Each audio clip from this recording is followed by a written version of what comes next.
బిస్మిల్లాహిర్రహ్మానిర్రహీం. అస్సలాము అలైకుం వరహ్మతుల్లాహి వబరకాతుహు. ఫ్రెండ్స్, ఈరోజు మనం అల్ హుమజహ్ సూరాని నేర్చుకుందాం. ఈ సూరా మక్కాలో అవతరించబడింది. ఇందులో 9 ఆయాతులు ఉన్నాయి. ఔజు బిల్లాహి మినష్ షైతానిర్ రజీం.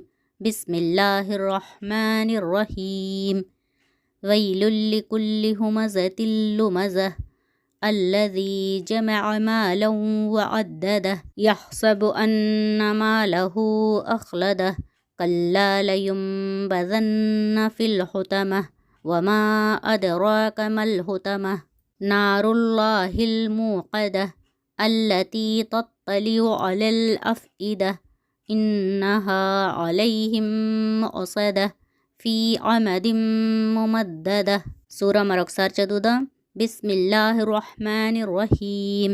వైలుల్ లికుల్లి హుమజతిల్ లుమజహ్ అల్లజీ జమఅ మాలం వఅద్దదహ్ యహ్సబు అన్న మాలహు అఖ్లదహ్ కల్లా లయుంబదన్న ఫిల్ హుతమహ్ వమా అద్రాక మల్ హుతమహ్ నారుల్లాహిల్ మూఖదహ్ అల్లతీ తత్తలిఉ అలల్ అఫ్ఇదహ్ ఇన్నహా అలైహిం ముసదహ్ ఫీ అమదిం ముమద్దదహ్.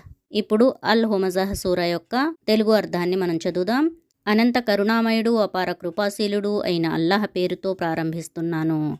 ప్రజలను దెప్పి పొడవటంలో, పరోక్షంగా వారి లోపాలను ఎంచడంలో ఆసక్తి కనబరిచేవాడు, ధనాన్ని కూడబెట్టిన దానిని మాటిమాటికి లెక్కబెట్టి ఉంచేవాడు అయిన ప్రతి వ్యక్తి సర్వనాశనమవుతాడు. అతడు తన ధనం తన వద్ద కలకాలం ఉంటుందని అనుకుంటున్నాడు. అలా ఎన్నటికీ జరగదు. అతడు నుజ్జునుజ్జు చేసే స్థలంలో విసిరివేయబడతాడు. అలా నుజ్జునుజ్జుగా చేసే స్థలం ఏమిటో మీకు తెలుసా? అది తీవ్రంగా ప్రజ్వరిల్లజేయబడిన దైవాగ్ని. అది గుండెల దాకా చొచ్చుకుపోతుంది. అందులో వారు పడిన తరువాత అది మూసివేయబడుతుంది. ఈ విధంగా వారు పొడగాటి అగ్ని కీలల మధ్య చిక్కుకొని ఉంటారు.